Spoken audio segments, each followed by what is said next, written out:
Hi, David Odell here. Just arrived at the job site. We're replacing these stairs right here. They removed the concrete stairs because they put some concrete down below, some piers, because this house is on a hillside. So it was settling. It dropped about 2 or 4 inches on this side of the house. So they put some under here, some 25-foot piers here. And then you can see these pads they cut out all the way around this whole house. Is got reinforced concrete to stabilize it. Now we just have to replace the steps. So we're just gonna get a trailer cart. It's a mixing trailer that we're gonna tow over here and just wheel it in. Anyway, let's set it up. I think we'll just use some 2x6 on this. All right, so I used some 2x6 because that's what I had available, and it wasn't really high enough, so I had to rip some down to about 1.5 inches to get I got about 7-inch steps actually when it's all said and done. So I hung these 2x6s, then I underpinned those with some ripped lumber that made it work out. Also, we got a little bit of a curb that we're going to have to return along that wood deck. These steel stakes that I'm putting in, I couldn't go very deep because there's a lot of concrete underneath, so really it's just holding my height right there. The bracing's I'm gonna run some top ties across the top of them, nail them all together all the way down. That's where I'm gonna get the strength for this pour. Also, you see that little rip I did there, how it extended over the top of that piece of wood of the deck. I can put a nail into that wood deck and that'll help hold it too.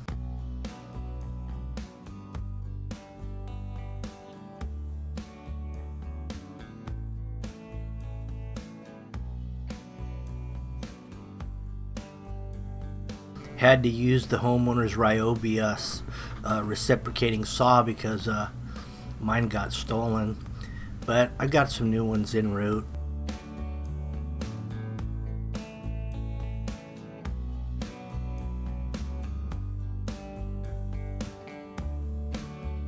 So there's the real bracing right there, those wood stakes coming down, and then a couple steel kickers at the bottom.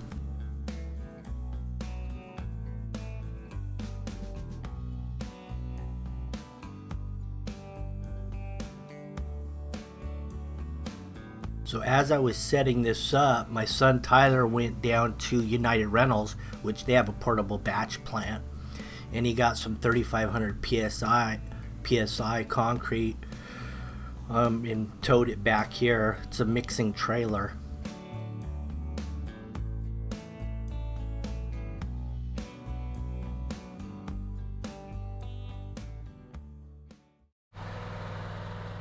So when the trailer arrived, I had a gallon of calcium chloride liquid that I dumped in here.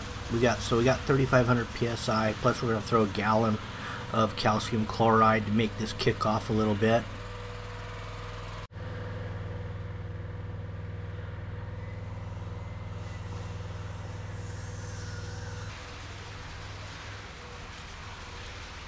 And it did go off nicely. I think by the time we got it in the hole, we were there another 2 hours. It was stripped and faced, but it's all shovel work getting it in there. And we used that U-cart. They'll put 1 yard in it max, but actually it'll hold a good 1.5 yards.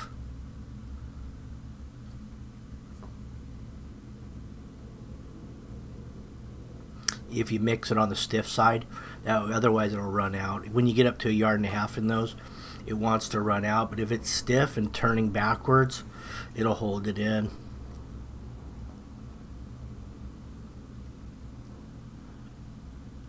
Somebody had come in here and started sketching on the wall their idea of where the steps would go with a permanent pin marker, but that's not where we went, because that would have extended the steps all the way into the pathway, which isn't real good.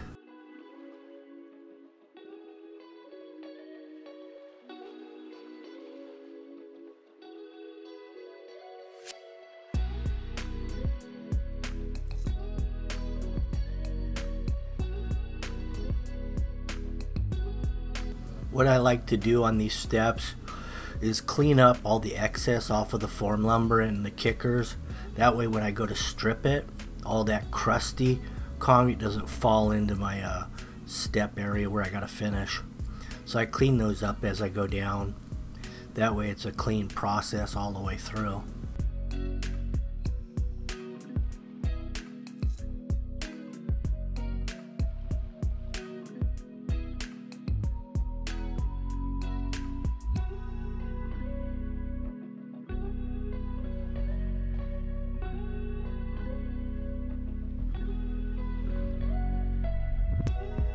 That's a 1/2 inch hand edger.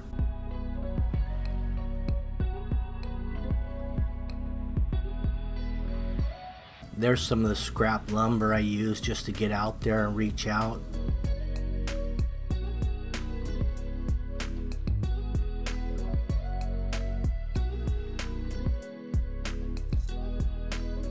And when I cut those risers to go in there, I didn't cut them to fit real tight, because if you do that, they're real hard to get out. So basically they're just a loose fit in there and held by the stakes and kickers.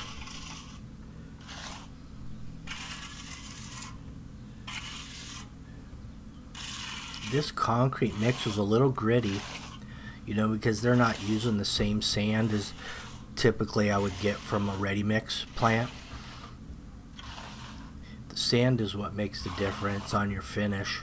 Of course, you got to have enough cement in there, but sand is really your key ingredient to get a nice finish, a creamy texture. In this case, I would say the sand was a little coarse, not a lot of fines in it. It did finish out nicely. I just had to work at it a little bit harder than I typically would.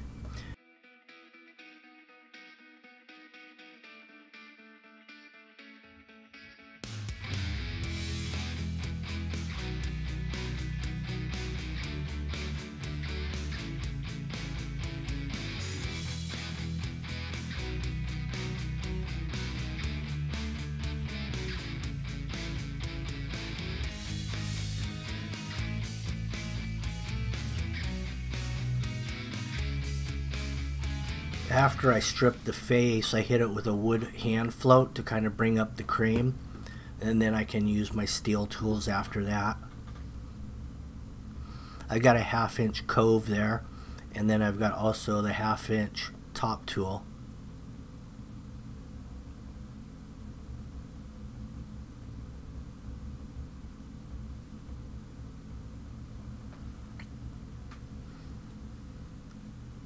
Now if I had a really good quality concrete mix, I could have probably just hit this one time on the way out and it would have been good. But because we were working with kind of a gritty sand, I ended up going over this twice.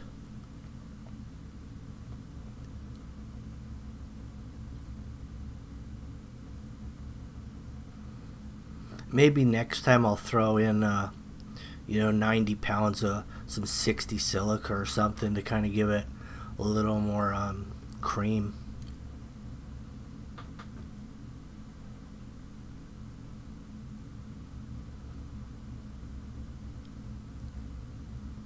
Now we're eating lunch right there, and I happened to we went to El Toro Bravo, Costa Mesa. Really good tacos, homemade tortillas. I personally always go with the cueritos, which is pigskin. Really tasty.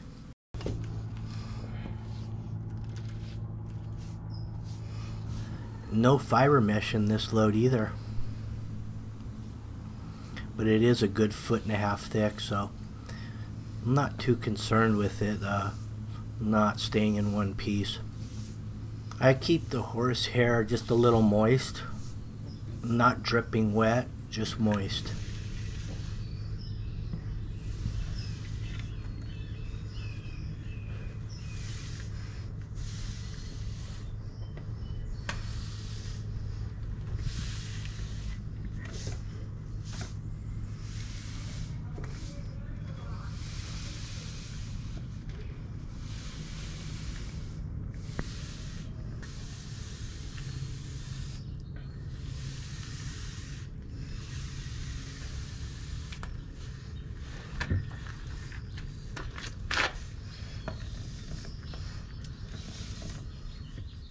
Now we have a beautiful non-slip finish.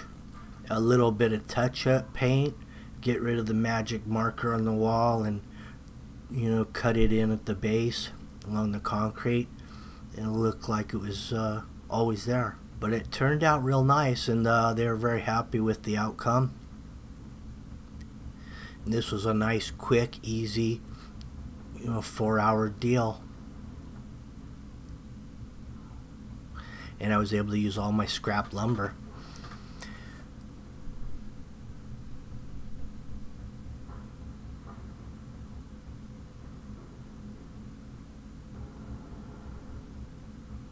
Put the gate back up, and we're ready to go. Thanks for watching.